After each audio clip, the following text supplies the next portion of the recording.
This is Chandrasekhar, advocate from Dharmapeetham, Guntur. Today we are going to discussing about the contingent contracts under the Indian Contract Act 1872. All you know very well about what is a contract. So contract means an agreement which is enforceable by law. Yes, this is you know very well. But what is the contingent contract? Is it a valid contract? So, what are the essential elements of a contingent contract?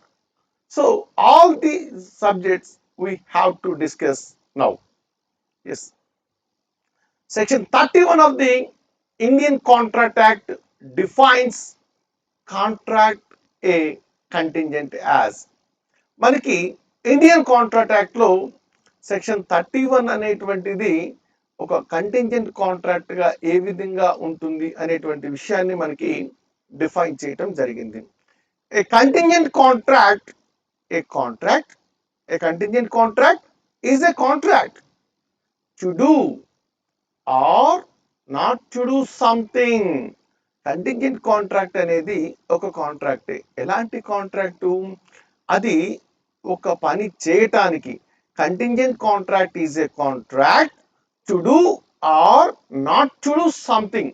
ఆ contract దేనికి సంబంధించింది అయి ఉండొచ్చు? Contingent contract అనేది ఒక పని చేయటానికి జరిగినటువంటి కాంట్రాక్ట్ అయి ఉండొచ్చు, లేదా ఒక పని చేయకుండా ఉండటానికి వారి ఇరువురి మధ్య జరిగినటువంటి కాంట్రాక్ట్ కావచ్చు. అలాంటిదే ఈ contingent contract. If some event, అది ఎప్పుడు కంటింజెంట్ అవుతుంది? If some event collateral to such contract does or doesn't happen. అంటే సో మనం ఏదైతే ఒక కాంట్రాక్ట్ లోకి ఎంటర్ అవుతున్నామో ఆ కాంట్రాక్ట్ కి కొల్లెటరల్ గా ఉండేటువంటిది, అంటే సపోర్టివ్ గా ఉండేటువంటి ఆ కాంట్రాక్ట్ అది జరగటం లేదా జరగకపోవటం, అంటే అది హ్యాపెనింగ్ ఆర్ నాన్ హ్యాపెనింగ్ ని బేస్ చేసుకుని ఏంటది? ఒక ఈవెంట్. అలా ఒక ఈవెంట్ జరిగితే మన మధ్య కాంట్రాక్ట్ ఉంటుంది, ఒక ఈవెంట్ జరగకపోతే మన మధ్య కాంట్రాక్ట్ ఉండదు అనేటువంటి ఒక ఒప్పందం జరిగినట్లయితే, కాంట్రాక్ట్ జరిగినట్లయితే అలాంటి కాంట్రాక్ట్ నే మనం కంటింజెంట్ కాంట్రాక్ట్ అంటాం. అంటే ఇక్కడ మీకు చిన్న ఎగ్జాంపుల్ చెప్తాను. ఇప్పుడు ఒక ఈవెంట్ ని తీసుకుందాం. సపోజ్ ఒక సంఘటన, ఒక ఘటన ఏంటది? వర్షం పడుతూ ఉంటే, ఓకే, నేను నిన్ను పార్లర్కి తీసుకెళ్ళి ఐస్ క్రీమ్ ఇప్పిస్తా అని చెప్పాను.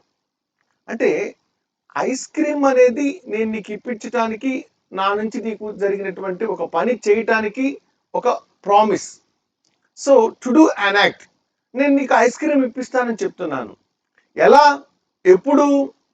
వర్షం పడితే. అంటే వర్షం పడితే నీకు ఐస్ క్రీమ్ ఇప్పిస్తానని చెప్పాను. అంటే వర్షం లేకపోతే ఐస్ క్రీమ్ లేదు. కాబట్టి సో అంటే వర్షం ఉంటేనే, ఆ ఈవెంట్ హ్యాపెన్ అయితేనే మన మధ్య కాంట్రాక్ట్ అనేది ఉంటుంది.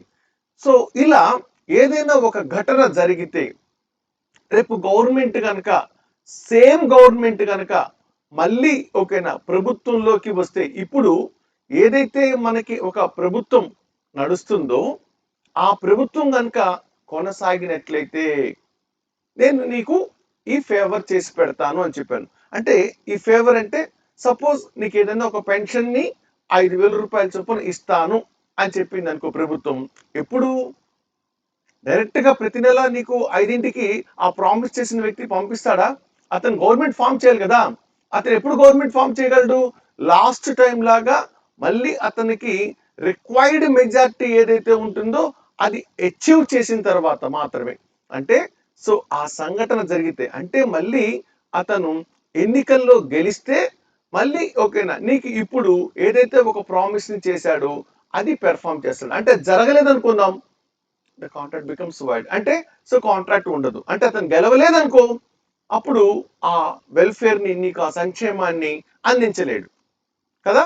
కాబట్టి ఏదైనా ఒక పని చేయటం లేదా చేయకపోవటం అనేది ఒక కాంట్రాక్ట్ గా ఉన్నప్పుడు ఆ కాంట్రాక్ట్ ఓకేనా ఎప్పుడు ఎన్ఫోర్స్ అవుతుందంటే సో ఆ పార్టీల మధ్య ఏదైతే వారికి కొల్లేటరల్ గా అంటే ఈ మెయిన్ కాంట్రాక్ట్ కి సంబంధించి ఏదైతే ఒక ఐ మీన్ ఈవెంట్ అనుకుంటున్నారో ఆ event happening or non happening ఆ సంఘటన జరగటం లేదా జరగకపోవటం ఆధారంగా చేసుకొని సో కాంట్రాక్ట్ ఉండటం ఉండకపోవటం గనక అంటే కాంట్రాక్ట్ ఐ మీన్ వ్యాలిడ్ అవటం లేదా వాయిడ్ అవటం గనక ఉన్నట్లయితే అలాంటి వాటిని మనం ఇక్కడ కంటింజెంట్ కాంట్రాక్ట్స్ అని చెప్తామన్నమాట.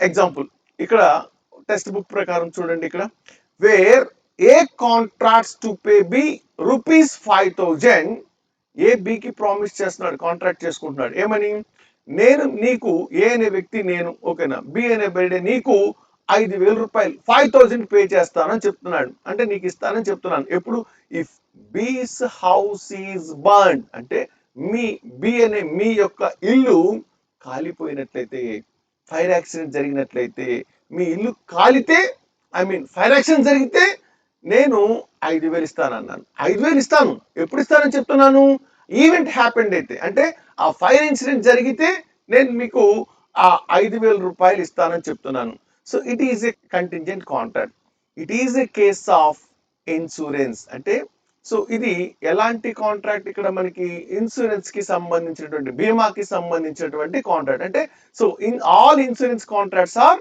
Contingent contracts however it is to be noted that wager is also in the nature of a contingent contract నిన్న మనం డిస్కస్ చేసినటువంటి వేజరింగ్ కూడా ఎలాంటి స్వభావంతో ఉంటుంది కంటింజెంట్ కాంట్రాక్ట్ ఉంటుంది అంటే ఆ టెస్ట్ మ్యాచ్ లో ఇండియా గెలిస్తే ఓకే నేను నీకు కొంత డబ్బు ఇస్తాను ఓ 10,000 ఇస్తాను చెప్పాను అంటే నేను ఉద్దేశం ఏంటి ఓడిపోతుందేమో అని నేను పందెం కాశాను అంటే గెలిస్తే ఇస్తాను అంటే సో అంటే నువ్వు గెలిచావు అనమాట నేను ఓడాను సో ఇక్కడ ఈ బెట్టింగ్ అగ్రిమెంట్ లో కూడా దట్ మీన్స్ వేజరింగ్ అగ్రిమెంట్ లో కూడా కంటింజెంట్ నేచరే ఉంది అంటే ఒక కొల్లేటరల్ ఈవెంట్ హ్యాపెండ్ అయితేనే లేకపోతే కొల్లేటరల్ ఈవెంట్ నాన్ హ్యాపెండ్ అయితేనే దాన్ని బేస్ చేసుకొని మన ఇద్దరి మధ్య కాంట్రాక్ట్ ఉండటం ఉండకపోవటం అనేటువంటి దాన్ని మనం ఇక్కడ కంటింజెంట్ కాంట్రాక్ట్ అని చెప్పుకుంటున్నాం అనమాట okay however it is to be noted that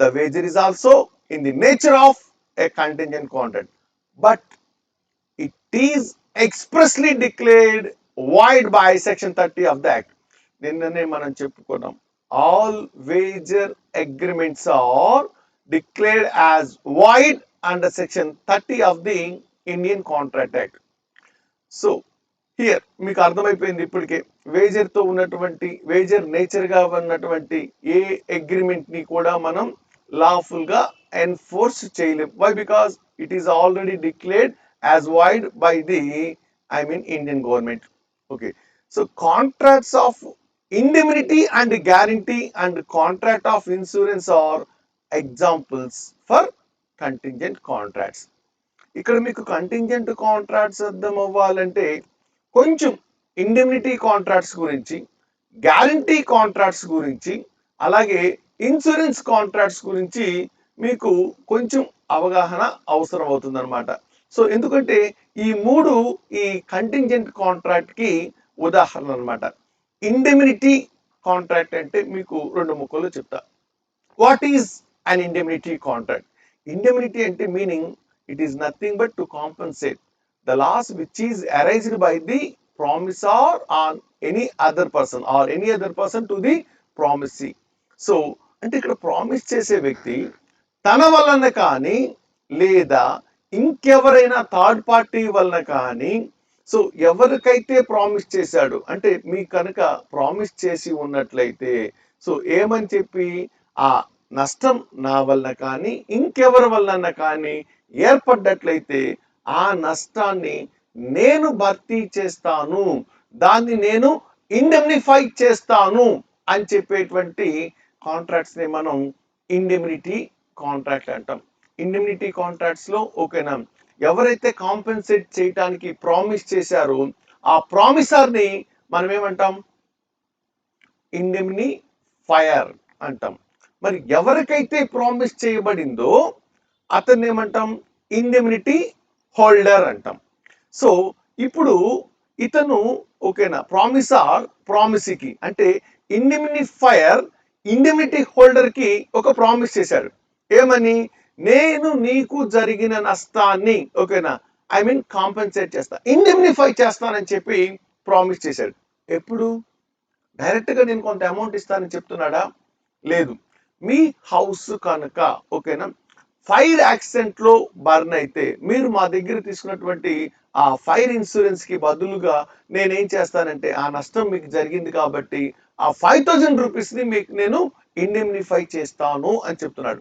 so this is nothing but indemnity contract. ఇక్కడ కంటింజెంట్ నేచర్ ఉందా లేదా? ఏ బికి 5,000 పే చేస్తాను అంటున్నాడు. ఎప్పుడు పే చేస్తున్నాడు? డైరెక్ట్ గా ప్రామిస్ చేశాడు కదా అని చెప్పి ఆ నెక్స్ట్ మూమెంట్ లోనే కాంట్రాక్ట్ జరిగిన క్షణంలోనే 5,000 తీసుకొచ్చేసి బికి ఇవ్వట్లా. మరి ఎప్పుడు ఇస్తున్నాడు? ఆ హౌస్ ఫైర్ యాక్సిడెంట్ లో బర్న్ అయితేనే, అంటే వాళ్ళిద్దరి మధ్య కొల్లెటరల్ ఈవెంట్ హ్యాపెండ్ అయితేనే, అది జరిగితే ఈ పేమెంట్ ఉంటుంది.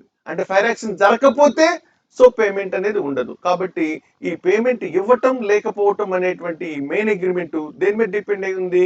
ఆ ఫైర్ యాక్సిడెంట్ జరగటం జరగకపోవటం అనేటువంటి దాని మీద ఆధారపడి ఉంది. అంటే ఒక కొల్లెటరల్ ఈవెంట్ ని బేస్ చేసుకొని సో ఇద్దరు పార్టీస్ మధ్య ఒక కాంట్రాక్ట్ పెర్ఫామ్ అవ్వటం లేకపోవటం, కాంట్రాక్ట్ ఉండటం లేకపోవటం, కాంట్రాక్ట్ వ్యాలిడ్ అవటం వైడ్ అవటం అనేటువంటి కనుక ఆధారపడి ఉన్నట్లయితే దాన్ని మనం కంటింజెంట్ కాంట్రాక్ట్ అని చెప్పుకోవచ్చు అనమాట.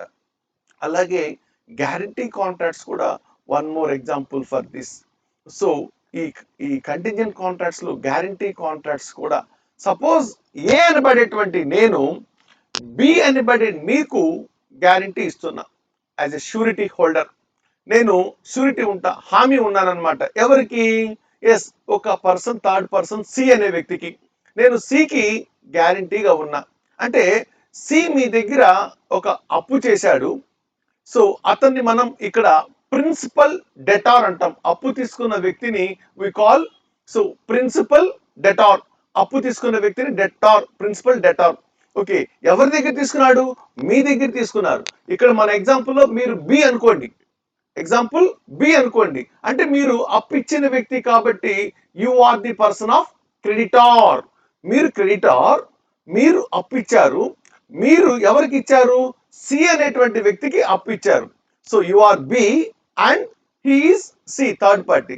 అంటే ప్రిన్సిపల్ డెటార్ సి అవుతున్నాడు. సో అప్పిచ్చిన వ్యక్తి అయినటువంటి క్రెడిటార్ గా ఉన్నటువంటి మీరు బి అవుతున్నారు.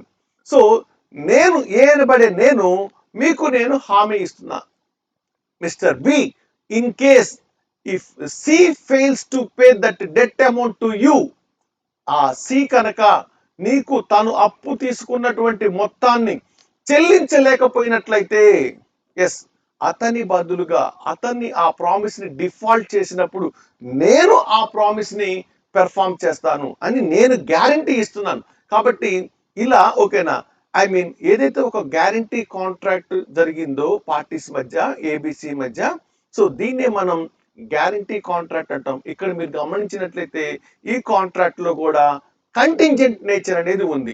ఎలా అంటారు?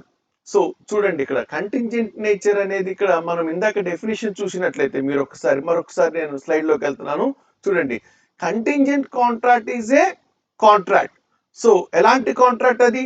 To do or not to do something if some event collateral to such contract does or doesn't happen. అంటే సో మన కాంట్రాక్ట్ కి కొల్లెటరల్ గా ఉండేటువంటి ఒక సంఘటన ఏదైతే ఉందో ఆ సంఘటన జరగటం జరగకపోవటం దాన్ని బట్టి ఆధారంగా చేసుకొని మన మధ్య కాంట్రాక్ట్ ఉండటం ఉండకపోవటం అనేది ఉంటుంది. అలాంటి కండిషనల్ కాంట్రాక్ట్స్ ని మనం ఇక్కడ కంటింజెంట్ కాంట్రాక్ట్స్ అని చెప్తాం.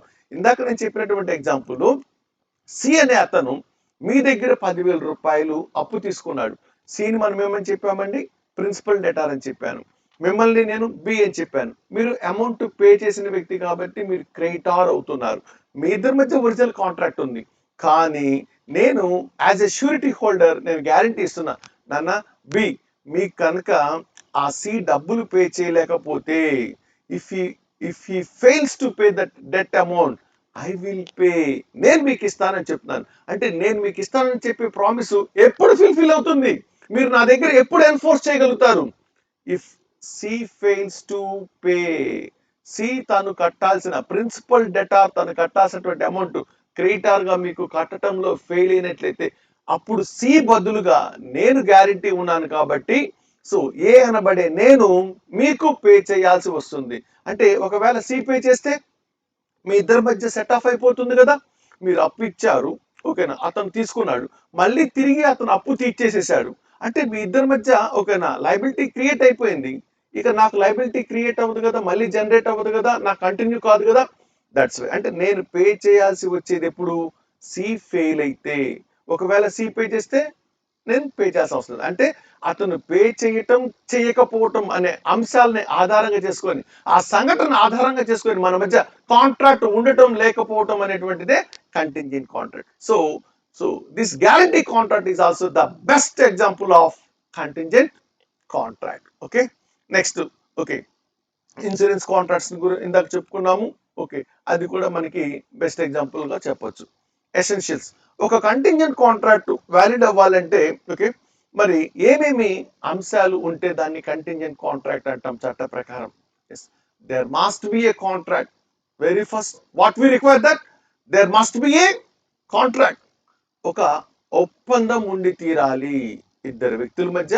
సో ఒక కాంట్రాక్ట్, ఫస్ట్ కాంట్రాక్ట్ ఉండాలి, ఓకేనా. అది the first essential element to make a contingent contract. Next the performance of the contract depends upon the happening or non-happening of the future uncertain event. అంటే మన ఇద్దరి మధ్య జరిగిన కాంట్రాక్ట్ ఏదైతే మన ఇద్దరం ఒక కాంట్రాక్ట్ లోకి ఎంటర్ అయ్యాము, నేను ఒక ఆఫర్ చేశాను, మీరు ఒక యాక్సెప్టెన్స్ ఇచ్చారు, మన ఇద్దరి మధ్య అగ్రిమెంట్ జరిగింది, ఈ అగ్రిమెంట్ కి ఐ మీన్ లీగల్ ఎన్ఫోర్సబిలిటీ కూడా ఉంది మన ఇద్దరి మధ్య.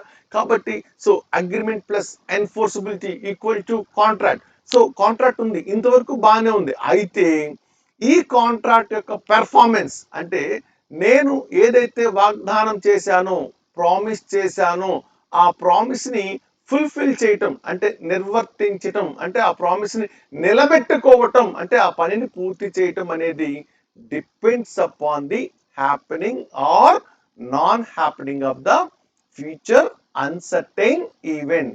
సో నేను ఆ కాంట్రాక్ట్ ని పెర్ఫామ్ చేయటం చేయకపోవటం అనేటువంటి దేని మీద ఆధారపడి ఉంటుందని చెప్తున్నాడు ఇక్కడ. I mean happening or non happening of the future uncertain event. Future uncertain event. మా అబ్బాయి బెంగళూరు వెళ్ళాడండి. సో వాడు ఐ మీన్ కొన్ని కొత్త రకాల గార్మెంట్స్ పట్టుకొస్తానన్నాడు. నేను మీకు మంచి షర్టు ప్యాంటు ఇస్తాను అని చెప్పాను. అయితే ఈ షర్టు ప్యాంటు ఎప్పుడు ఇస్తాను అని చెప్తున్నానంటే కండిషనల్. ఏంటది, మా వాడు బెంగళూరులో ఓకేనా మంచి ఐటమ్స్ దొరికితే కొనుక్కొస్తానన్నాడు, వాడవి తెస్తే మీకు ఇస్తానని చెప్తున్నాను. I'm not the regular seller.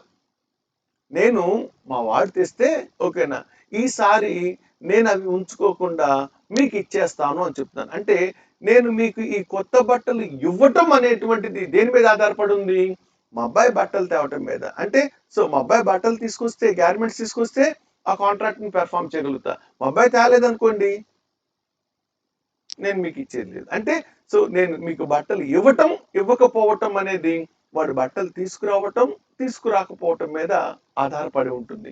కాబట్టి ఏదైనా కానీ సో ఒక థర్డ్ పార్టీ యొక్క ఐ మీన్ కండిషన్ మీద కానీ, లేకపోతే కొల్లేటల్ గా ఉండేటువంటి ఒక ఈవెంట్ హ్యాపెనింగ్ నాన్ హ్యాపెనింగ్ ని కనుక బేస్ చేసుకొని కాంట్రాక్ట్ ఉన్నట్లయితే అలాంటి కాంట్రాక్ట్స్ ని మనం కంటింజెంట్ కాంట్రాక్ట్ అంటాం. అయితే ఇందాక చెప్పినటువంటి ఎగ్జాంపుల్లో మా అబ్బాయి ఓకేనా ఐ మీన్ బట్టలు తీసుకురావటం తీసుకురాకపోవటం అనేటువంటిది కొంచెం మీకు కన్ఫ్యూజన్ క్రియేట్ చేస్తుంది.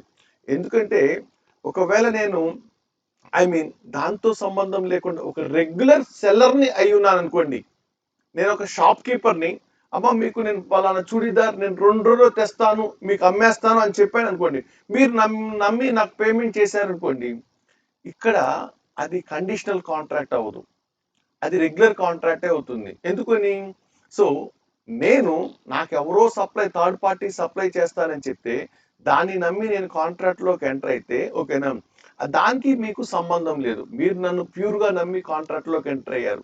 అంటే ఇది ఇప్పుడు రెగ్యులర్ సెల్లర్ గా నేను చెప్పినటువంటి విషయం ఏదైతే ఉంటుందో అది కంటింజెంట్ కిందకి రాదు. నేను ఓకేనా రెగ్యులర్ సెల్లర్ కాదు, జస్ట్ నేను ఒక ఐ మీన్ ఒక నైబర్ని మీకు.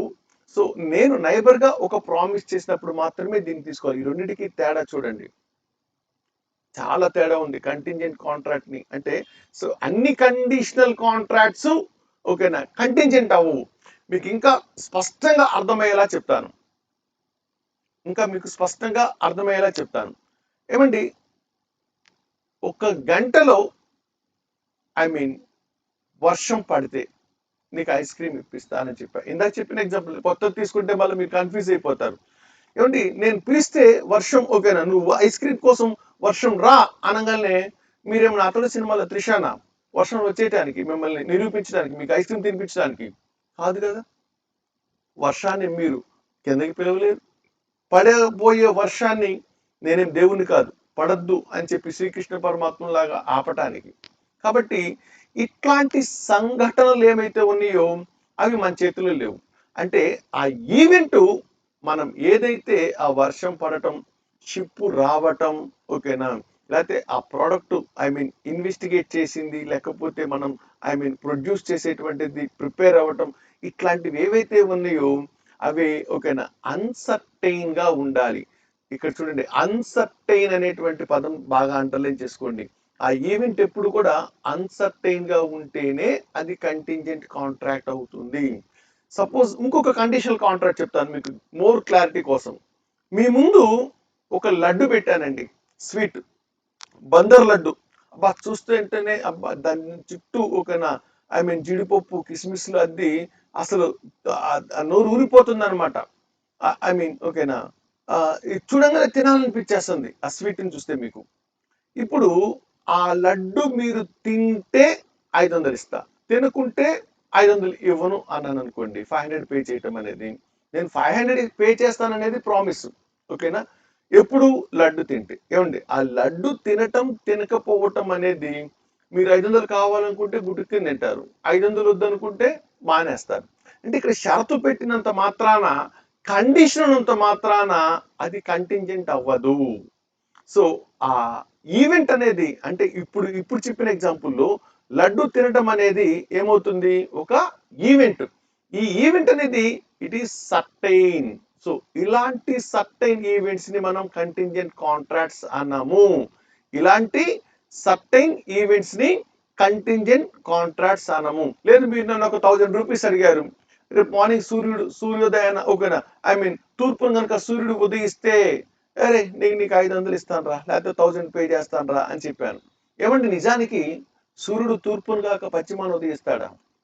ఖచ్చితంగా రాత్రి అయిందంటే 12 గంటల తర్వాత ఆబ్వియస్లీ పగలు రావాల్సిందే కదా. మనకి భూమి మీద సగం పగలు సగం రాత్రి ఉంటుంది. ఒక సగం రాత్రి గడిచిపోయిందంటే పగలు వస్తుంది. సూర్యుడు అనేటువంటి వాడు తూర్పునే ఉదయిస్తాడు. So sun rises in the east, చిన్నప్పటి నుంచి మీరు చదువుకున్నటువంటి అది ఫండమెంటల్ రూల్ ఓకేనా, బేసిక్ విషయం అది. సో ఇప్పుడు అది సూర్యుడు వస్తే ఇస్తా అని చెప్తే అది ఈవెంట్ అనేది ఒక ఈవెంటే, కానీ is it a uncertain event? No, it is obviously certain. ఇలాంటి షరతులు అనేటువంటివి కండిషనల్ నేచర్ తో ఉన్నంత మాత్రం అది కంటింజెంట్ అవ్వదు. మరి కంటింజెంట్ అవ్వాలంటే ఏం కావాలా? The first principle, the event must be uncertain. ఆ అన్సర్టైన్ గా ఉండేటువంటి event happening or non happening ని బేస్ చేసుకొని మన ఇద్దరి మధ్య కాంట్రాక్ట్ పెర్ఫామ్ చేయటం చేయకపోవటం, అంటే కాంట్రాక్ట్ ఉండటం ఉండకపోవటం కనుక ఉన్నట్లయితే అలాంటి వాటిని మనం కంటింజెంట్ కాంట్రాక్ట్స్ అని చెప్తామన్నమాట. ఇక థర్డ్ పాయింట్ వెళ్దాం. The future uncertain event must be collateral to the contract. Future uncertain event must be collateral to the contract. ఇక్కడ మనం ఇందాక ఏదైతే ఒక ఈవెంట్ మాట్లాడుకున్నామో, వర్షం పడితే నీకు ఐస్ క్రీమ్ ఇప్పిస్తా అని చెప్పాను, అది కాంట్రాక్ట్ కి కొల్లేటరల్ అయి ఉండాలా, అంటే కాంట్రాక్ట్ తో సంబంధం లేనిదై ఉండాలి. అంటే కాంట్రాక్ట్ కి సంబంధం లేదంటే మళ్ళీ మీరు వేరేగా అపార్థం చేసుకోవద్దు ఓకేనా. నేను వర్షం ఇస్తానంటలా మీకు, ప్లీజ్ ఓకేనా. మీరు అర్థం చేసుకోవాల్సింది ఏంటంటే వర్షం పడ్డప్పుడు మీకు ఐస్ క్రీమ్ ఇప్పిస్తానని చెప్తున్నా. అంటే సో ఇక్కడ ఆ ఈవెంట్ అనేది కొల్లెటరల్, అది మెయిన్ కాదు ఇక్కడ, అంటే సపోర్టింగ్ చేసేదే, కానీ that is not a main. అంటే ఈవెంట్ ఎప్పుడు కూడా అది సపోర్టింగ్ గానే ఉండాలి తప్పితే అదే మెయిన్ ఆబ్జెక్ట్ అయి ఉండకూడదు. అలాంటి దాన్ని మనం ఇక్కడ కంటింజెంట్ కాంట్రాక్ట్ అంటాం. The future uncertain event must B collateral to the contract. The performance of contingent contract depends upon the event collateral to the contract. So ఆ కాంట్రాక్ట్ కంటింజెంట్ కాంట్రాక్ట్ యొక్క performance అనేది డిపెండ్స్ దేని మీద ఆధారపడి ఉంది? Upon the event collateral to the contract. ఆ event collateral మీద అది డిపెండెన్సీ అయి ఉందన్నమాట. Okay, it shall not be A part of reciprocal promises farming the contract. ఇందాకే చెప్పాను కదా. సో అది ఖచ్చితంగా ఈవెంట్ అనేది ఇక్కడ మనకి రెసిప్రోకల్ ప్రామిసెస్ లో అది భాగమై ఉండకూడదు. అంటే నేను వర్షాన్ని ఇస్తానని చెప్పట్లేదండి. ఓకే, సో నేను ఇక్కడ మీకు ఐస్ క్రీమ్ ఇప్పిస్తానని చెప్తాను. This is the main event, this is the main agreement. So event ఏంటి? వర్షం పడటం అనేది. ఓకే, సో ఇంకా if the event depends upon a mere will and pleasure of one of the parties to the contract, it could not be valid. ఇందాక నేను చెప్పినటువంటి లడ్డు ఉదాహరణ మీరు గమనించినట్లయితే ఈ సెంటెన్స్ కి యాప్ట్ అవుతుంది.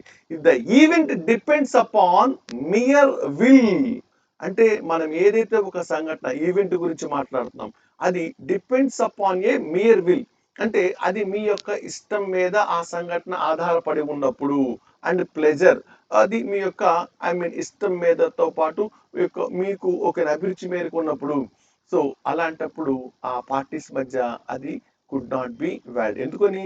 ఇందాక చెప్పాను మీకు, ఈ లడ్డు తింటే మీకు 500 ఇస్తానన్నాను.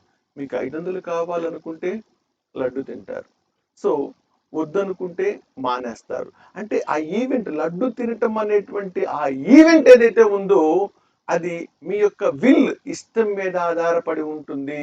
కాబట్టి ఇది సర్టైన్, కాబట్టి అన్సర్టైన్ నేచర్ తో లేదు. అందువలన అలాంటివి ఇక్కడ కంటింజెంట్ కాంట్రాక్ట్స్ అవ్వవు.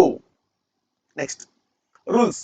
మరి కంటింజెంట్ కాంట్రాక్ట్స్ కి సంబంధించి మనకి సెక్షన్ 32 నుంచి 36 వరకు కొన్ని రూల్స్ ని ఎక్స్ప్లెయిన్ చేశారు చట్ట ప్రకారం ఇండియన్ కాంట్రాక్ట్ యాక్ట్ లో. అవేంటో చూద్దాం. Yes, regarding contingent contract, section 32 to 36 of the Contract Act provides the rules regarding the performance of contingent contract.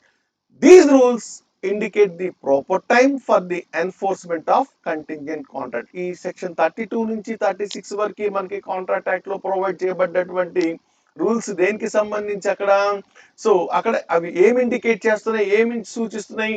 Proper time for the enforcement of contingent contract. అంటే ఏ సందర్భంలో ఆ contingent contracts ని అవి ఎప్పుడు అమలు అవుతాయనేటువంటి విషయాన్ని మనకి ఈ రూల్స్ సెక్షన్ 32 నుంచి 36 of the Indian contract act explain చేస్తున్నాయి. ఎస్, ఇక్కడ సెకండ్ పాయింట్ చూడండి. The agreement A agrees to pay B ₹1,000 if B will marry A's daughter C. C was dead at the time of the agreement. చూడండి ఇక్కడ example బాగుంది కానీ చిన్న sad issue. ఏ బికి promise చేస్తున్నాడు, ఏ బికి ప్రామిస్ చేస్తున్నాడు నేను మీకు ₹1000 ఇస్తాను అని చెప్పేసి. ఎప్పుడు? డైరెక్ట్గా ఇస్తున్నాడా? ప్రామిస్ చేశాడు కదా అని చెప్పి లేదు. మరి ఏం చెప్తాడు? ఒక షరతు పెట్టాడు. ఏంటా కండిషన్? ఇఫ్ బి అంటే మీరు విల్ మ్యారీ ఏస్ డాటర్, మా అమ్మాయిని మీరు పెళ్లి చేసుకుంటే మీకు 1000 ఇస్తా అన్నాడు. అంటే మీరు మా అమ్మాయిని పెళ్లి చేసుకుంటే ఓకేనా నేను మీకు 1000 ఇస్తాను అన్నాడు. ఇక్కడ చూడండి ఎగ్జాంపుల్లో సి అనేటువంటిది ఆ ఏ యొక్క డాటర్. ఒకవేళ ఆ సి కనుక ఆ మ్యారేజ్ కి బిఫోరే చనిపోయి ఉన్నట్లయితే మరి బి ఏని పెళ్లి చేసుకోగలడా? లేదు. అంటే ఈవెంట్ పాసిబుల్ అవుతుందా? లేదు. అంటే ఇక్కడ మనం ఏం చెప్పుకున్నాం? కొల్లేటరల్ ఈవెంట్ హ్యాపెండ్ అయితే కాంట్రాక్ట్ ఉంటుంది అని చెప్పుకున్నాం కదా. సో ఇక్కడ ఆ ఈవెంట్ అనేది ఇక్కడ ఏమవుతుంది? ఆమె చనిపోవడంతో, సి అనే పార్టీ చనిపోవడంతో అది ఓకేనా ఇంపాసిబుల్ అయిపోయింది. ఎప్పుడైతే ఆ కొల్లేటరల్ ఈవెంట్ ఇంపాసిబుల్ అయిపోయిందో ఆటోమేటిక్ గా ఆడ కాంట్రాక్ట్ అనేది వైడ్ చెల్లకుండా పోతుంది అనమాట. So the agreement is wide. Next, special provisions of an event happening. So ప్రత్యేక అంశాలు దేనికి? ఆ సంఘటన జరగటం గురించి, ఈవెంట్ హ్యాపెనింగ్ గురించి. According to section 32 of the Indian Contract Act, in a contingent contract, to do or not to do anything if an uncertain event happens. చూడండి, జాగ్రత్తగా చూడండి. According to section 32 of the Indian contract act, మనకి Indian contract act లో section 32ను అనుసరించి ఏ contingent contract, ఆ contingent contract ఎలాంటిది? Section 32 ప్రకారం to do or not to do anything. ఆ కాంట్రాక్ట్ ఏదైనా ఒకటి చేయటానికి లేదా చేయకుండా ఉండటానికి సంబంధించినటువంటి కాంట్రాక్ట్ అన్నమాట. Anything if an uncertain event happens. Uncertain event happens అంటే మన మధ్య ఒక అనుకోని సంఘటన, మనం ఏదైతే ఒక సంఘటన గురించి మాట్లాడుకుంటున్నామో, ఓకేనా, ఆ సంఘటన జరిగితే మీరు ఓకేనా రాస్తున్న పరీక్షల్లో ఓకే కాలేజీ టాపర్ గాను స్టేట్ టాపర్ గాను నిలిస్తే, అలాంటప్పుడు ఓకే, సో అలాంటప్పుడు ఆ టాపర్ గా నిలిచినప్పుడు నేను మీకు ఒక బైక్ కొని పెడతానన్నాను. బైక్ ఎప్పుడు కొని పెడతానని చెప్తున్నాను? మీరు టాపర్ గా నిలిస్తే, అంటే ఈవెంట్ హ్యాపెండ్ అయితే మన మధ్య ప్రామిస్ ఫుల్ఫిల్లింగ్ ఉంటుంది. అంటే ఈవెంట్ హ్యాపెండ్ కాల, నువ్వు టాపర్ గా నిలవలేదు, నీకు బైక్ లేదు అంటే, so this is a contingent contract.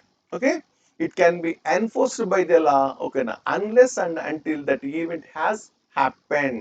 So ఇది మనము, నేను ఆ బైక్ కొని పెడతాను అనేటువంటి ప్రామిస్ ఏదైతే ఉందో అది ఎప్పటి వరకు పెర్ఫామ్ అవ్వదు? Until that event has happened.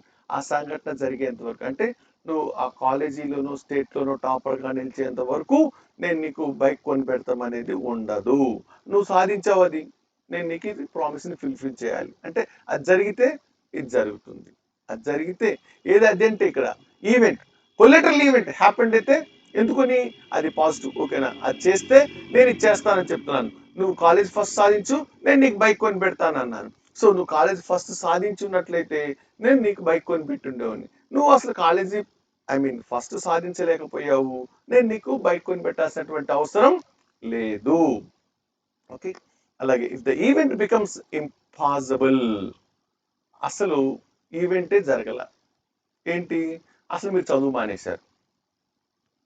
ఏమండి, మీరు చదివి ఆ కాలేజీలో టాపర్ గా ఉంటే నేను బైక్ కొని పెడతా అన్న, అసలు మీరు కాలేజీ అసలు చదివే మానేశారు. ఇక చదివితే టాపర్ అనే ప్రశ్న ఉండొచ్చు, ఉండకపోవచ్చు. అసలు చదివే లేదు, ఇంకా అలాంటప్పుడు ఈవెంట్ ఇంపాసిబుల్ అవుతుంది కదా. అలాంటప్పుడు కాంట్రాక్ట్ ఏమవుతుంది? Becomes invalid. మీరు చదవట్లేదు, ఓకేనా, ఇంకా అప్పుడు కాలేజ్ ఫస్ట్ వచ్చేది ఆడుంది, నేను మీకు బైక్ ఇచ్చేది ఆడుంది. సో ఏమి లే, కాబట్టి the contract will become invalid according to section 32.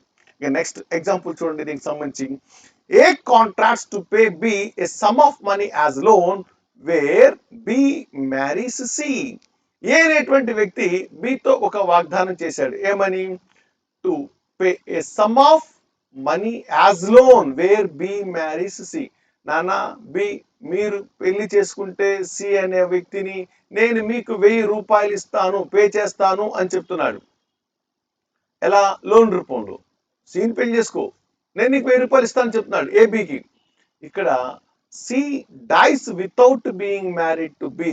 పాపం సి పెళ్లి చేసుకోకుండానే బిని, పాపం బికి అవకాశం ఇవ్వకుండానే చచ్చిపోయింది. మరి ఈవెంట్ పాసిబుల్ అయిందా? అవ్వలేదు. కాబట్టి కాంట్రాక్ట్ ఏమవుతుంది? Simply wide. Future conduct of A living person, section 34 of the act provides another rule. ఏంటి సెక్షన్ 34 మన కాంట్రాక్ట్ యాక్ట్ లో చెప్పేటువంటి మరొక రూల్ ఏంటి, నియమం ఏంటి? According to it, if a contract is contingent upon a person will act at an unspecified time. So ఈ rule అనుసరించి if A contract is contingent, ఈ కాంట్రాక్ట్ కంటింజెంట్ అవుతుంది ఎప్పుడు? Upon A person will act at an unspecified time. Time ఇక్కడ specification లేదన్నమాట. The event shall be considered to become impossible as such person does anything which renders it's impossible. అంటే దాన్ని మనం అసాధ్యంగా పరిగణలో తీసుకుంటాం. ఎందువలనంటే ఆ వ్యక్తి చేసింది ఏదైనా కానీ, ఓకేనా, అది విచ్ రెండర్స్ ఇట్ ఇంపాసిబుల్, అది అసాధ్యం అయిపోయింది కాబట్టి that it should so act with in any definite time or otherwise than under A future consequences. అంటే ఆ యాక్ట్ ఖచ్చితంగా నిర్దిష్టమైనటువంటి సమయం లోపు జరిగితేనే అప్పుడు మాత్రమే. ఓకేనా? నేను ఇందాక చెప్పినట్టు నువ్వు ఎప్పుడైనా సరే కాలేజ్ స్టాప్ తెచ్చుకొని నేను బైక్ కొని పెడతాను, అది జనరల్.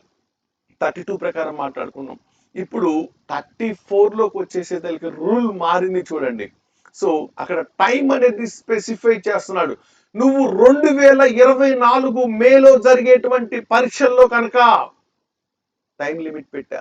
2024లో జరిగినటువంటి LLM పరీక్షల్లో కనుక if you stood as university topper, if you gets a gold medal, yes I will present a car.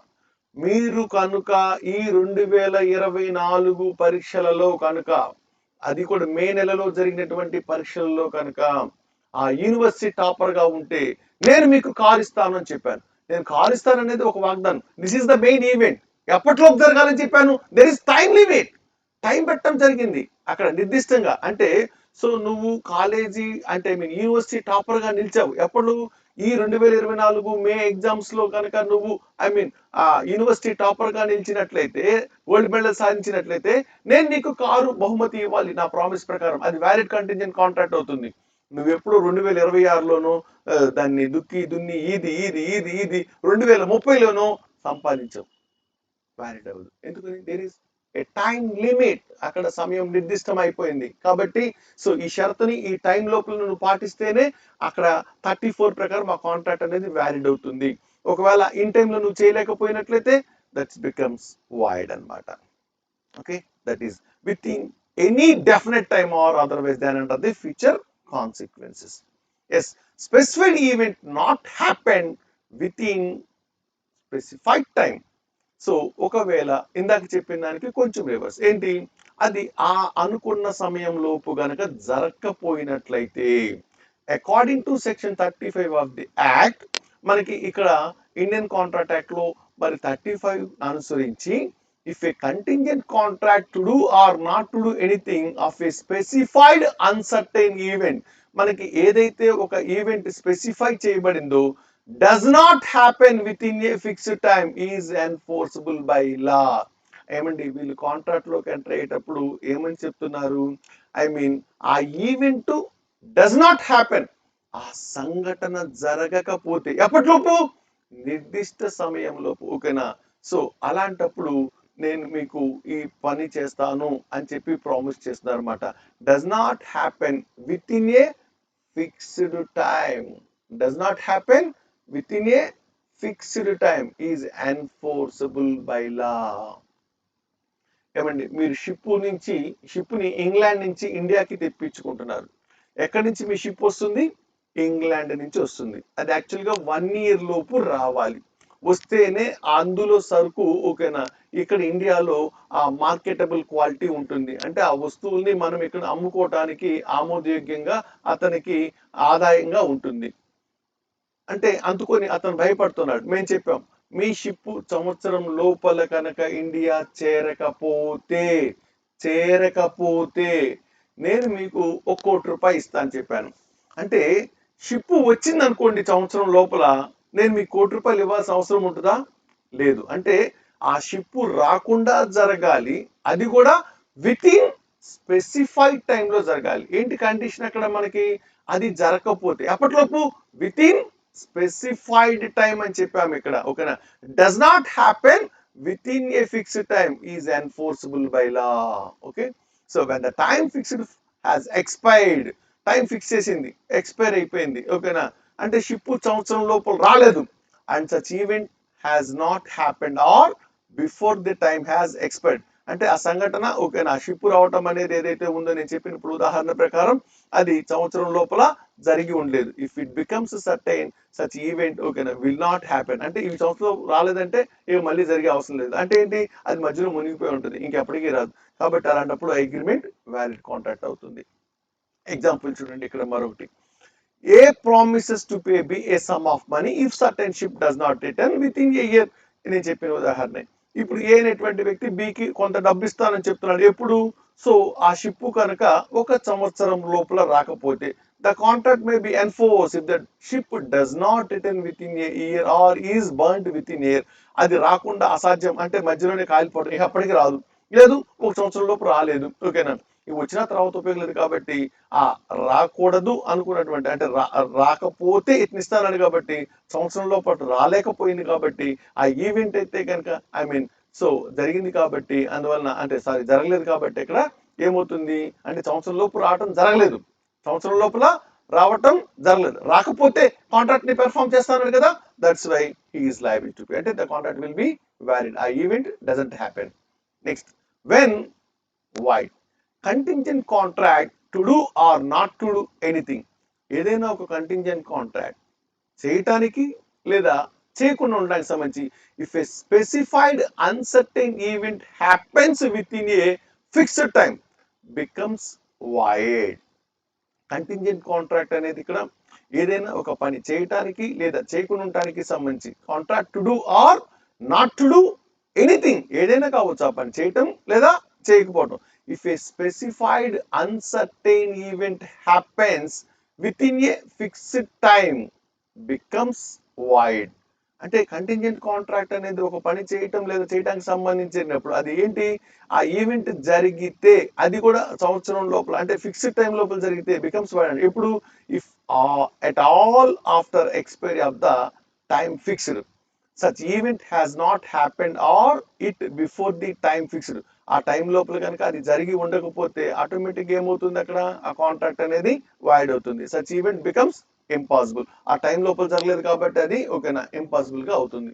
Example చూసినట్లయితే మనకి A promises to B a sum of money if a certain ship returns within a year.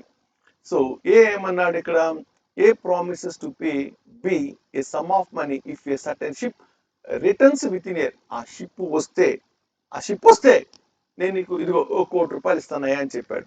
The contract may be enforced if the ship returns within a year. అంటే ఆ contract ఎప్పుడు enforce చేయొచ్చు, ఆ ship వస్తే మనం ఆ డబ్బుల్ని ఇస్తామన్నది ఓకేనా వ్యాలిడ్ గా ఎన్ఫోర్స్ చేయొచ్చు. వస్తే ఇస్తా అన్నాడు కదా, సపోజ్ షిప్ లో సరుకు ఉందండి, ఒక 100 బస్తాలు విలువైనటువంటి 100 బ్యాగ్స్ రైస్ లేకపోతే ఇంకేదో వాల్యుబుల్ ఐటమ్స్ ఉంది, వస్తే ఇస్తాను, వచ్చింది కదా కాబట్టి ఇస్తానని చెప్పాను కాబట్టి సో అది 1 year లోపే వచ్చింది కాబట్టి 1 year మనం డ్యూరేషన్ పెట్టుకున్నాం కదా, ఫిక్స్డ్ టైం పెట్టినాం కదా, ఆ ఫిక్స్డ్ టైం లోపల ఆ ఈవెంట్ పాసిబుల్ అయిపోయింది కాబట్టి అగ్రిమెంట్ కూడా వ్యాలిడ్ అయిపోతుంది, కాంట్రాక్ట్ వ్యాలిడ్ అండ్ బికమ్స్ ఓకేనా. The contract may be enforced with the ship within a year and becomes void if the ship is burnt within a year. ఒకవేళ ఆ ship సంవత్సరంలో రాకుండా కాలిపోయింది అనుకుందాం, ఇప్పుడు వస్తే నేను అందులో నీకు 100 బస్తాలు ఇస్తానని చెప్పాను, ఆ షిప్ కనుక ఒక సంవత్సరం లోపు రాకుండా బయలుదేరిన 2వ రోజే కాలిపోయింది, ఇది సంవత్సరం కాదు కదా 100 సంవత్సరాలు వెయిట్ చేసినా రాదు, వస్తే ఇస్తాను కానీ ఓకేనా, రాకపోతే ఇవ్వను కదా. అందువలన సో వస్తే పాసిబుల్ ఏది, కాంట్రాక్ట్ వ్యాలిడ్ ఏది, ఒకవేళ షిప్ కనుక రాకపోయినట్లయితే కాంట్రాక్ట్ ఆబ్వియస్లీ వైడ్, ఇక దీంట్లో ఆలోచించాల్సిన అవసరం లేదు. Impossible event contingent agreement to do or not to do anything if an impossible event happens. ఏమండి ఎక్కడైనా ఇంపాసిబుల్ ఈవెంట్ హ్యాపెన్ అవుతుందా, ఇంపాసిబుల్ ఈవెంట్ అనేది ఎప్పుడైనా హ్యాపెన్ అవుతుందా, మరి అది జరిగితే 600 అయితే అంటుంటాం, ఏమంటే అవుతుందా, అటు సూర్యుడు ఇటు పొడిస్తే అంటే తూర్పును ఉదయించే సూర్యుడు పడమట దిక్కున పశ్చిమాన ఉదయిస్తే ఇది జరుగుతాయా, అది ఎప్పటికీ ఇంపాసిబుల్. అలాంటి అసాధ్యాలని సాధ్యమైతే నేను నీకు పని చేస్తాను అంటున్నాడు, జరుగుతాయా, అది ఈవెంట్ పాసిబుల్ కాదు ఓకేనా, ఇతను ఈ ప్రామిస్ ని పెర్ఫార్మ్ చేయడు కాబట్టి అగ్రిమెంట్ వైడ్ అవుతుంది, ఇందులో ఆలోచించేది ఏంటి. సో అది ఈవెంటే ఇంపాసిబుల్ గా ఉన్నప్పుడు ఈవెంట్ ఇంపాసిబుల్ ది పాసిబుల్ అయితే అన్నాడు, ఏమండి ఎట్లా పాసిబుల్ అవుతుంది, ఏమండి నేను ఓకేనా, ఆయన ఎవరో అమెరికా అతను చంద్రమండలం మీద ఒక ఇల్లు కట్టాడంట, ఏమో ఓకేనా, అది మనం వార్తల్లో చూసాము, అంతా బాగానే ఉంది ఓకే. సో చంద్రమండలం మీద డే టైము కొంచెం దగ్గరగా మనకి క్లైమేటిక్ కండిషన్స్ ఉన్నాయి, వీళ్ళు కొంత కేర్ తీసుకున్నారు సైంటిఫిక్ గా కాబట్టి చంద్రుడి మీద మూన్ కి దగ్గరగా అంటే మన ఎర్త్ కి దగ్గరగా మూన్ ఉంది కాబట్టి అది సాధ్యమైంది. ఇంకొక ఆయన నేను సన్ మీద ఓకేనా నీకు హౌస్ కన్స్ట్రక్ట్ చేస్తాను అంటున్నాడు, ఏమండి సన్ మీద ఎంత డిగ్రీల సెంటిగ్రేడ్ ఉంటుంది, అక్కడికి వెళ్ళి ఇల్లు కడతాం అనేది ఆ ఈవెంట్ పాసిబుల్ అవుతుందా? నువ్వు వాడు కట్టు, నేను ఉంటా అంటున్నాడు. నేను సూర్యుడి మీద ఉంటాను, నివాసం ఉంటాను అంటున్నాడు. He resides on sun. Is it possible? మీరు అక్కడ ఇల్లు కట్టండి, నేను ఉంటాను అంటున్నాడు. ఇది సాధ్యపడుతుందా? Event impossible, agreement also impossible. కాబట్టి the total agreement becomes void అవుతుంది. Whether the impossibility of the event is known or not known to the parties. ఓకేనా? ఆ ఈవెంట్ గురించి తెలిసినా తెలియకపోయినా అది ఈవెంట్ ఇంపాసిబుల్ అవుతుంది కాబట్టి ఆటోమేటిక్ గా the agreement becomes void. Examples ఉండి ఇక్కడ A agrees to pay ₹1,000 if two straight lines should enclose in space. ఏమంటే రెండు సమాంతర రేఖలు ఒక సమాంతరంగా వెళ్ళి ఎక్కడైనా కలుసుకుంటాయండి, సమాంతరంగా వెళ్తున్నాయి ఇట్లా. ఓకేనా? సమాంతరంగా వెళ్ళే రేఖలు ఎక్కడైనా సరే కలుస్తాయా? వంకరగా వెళ్ళేది ఎక్కడో చోట ఒక పాయింట్ దగ్గర కలుస్తుంది. ఓకేనా? అంతేగాని సమానంగా ఎంత దూరం వెళ్ళినా ఎట్నే సమానంగా వెళ్తూ ఉంటాయి. కాబట్టి అవి ఎక్కడ కూడా కలవు. మరి అవి కలిపితే ఆ కలిసిన చోట నేను నీకు ఒక డబ్బులు ఇస్తాను అంటున్నాడు. ఏమండి? A agrees to pay ₹1,000 if two straight lines should enclose in space. Impossible. ఆ స్ట్రైట్ లైన్స్ కలిసేది లేదు, వీడు డబ్బులు ఇచ్చేది లేదు. కాబట్టి ఆ ఈవెంట్ ఇంపాసిబుల్ కాబట్టి వాళ్ళిద్దరి మధ్య అగ్రిమెంట్ కూడా వాయిడే. So this is the contingent contract. These are the all rules about the contingent contract. కొంచెం కంటింజెంట్ కాంట్రాక్ట్ అంటే గందరగోళంగా అనిపిస్తుంది. మనసు పెట్టి ఒకటికి 2 సార్లు ఈ వీడియోని గమనించండి. So simple. ఏదైనా ఒక కండిషనల్ కాంట్రాక్టే కంటింజెంట్. కండిషనల్ కాంట్రాక్ట్లు అన్ని కంటింజెంట్ అవ్వవు. సో ఏదైనా ఒక కొలేటరల్ ఈవెంట్ యొక్క హ్యాపెనింగ్ నాన్ హ్యాపెనింగ్ బేస్ చేసుకొని పార్టీస్ మధ్య కాంట్రాక్ట్ ఉండటం లేకపోవటం అనేది కనుక ఉన్నట్లయితే వాటిని మాత్రమే మనం కంటింజెంట్ కాంట్రాక్ట్ అంటాం. సో ఈ కంటింజెంట్ కాంట్రాక్ట్ మీద చాలా సందర్భాల్లో క్వశ్చన్స్ మరి ఎల్ఎల్బి కోర్స్ చేసే వాళ్ళకి డైరెక్ట్ గాను, సిఏ వాళ్ళకి కూడా ఆబ్జెక్టివ్ మోడ్ లో ఎన్నో సందర్భాల్లో డిస్క్రిప్టివ్ లో కూడా అడుగుతున్నారు. సో చాలా ఈజీగా మనం కనుక ఫాలో అవడానికి అవకాశం ఉంది. సో మరిన్ని టాపిక్స్ తో మళ్ళీ కలుసుకుందాం. అప్పటి వరకు సెలవు. ఇట్లు మీ చంద్రశేఖర్. ధన్యవాదాలు.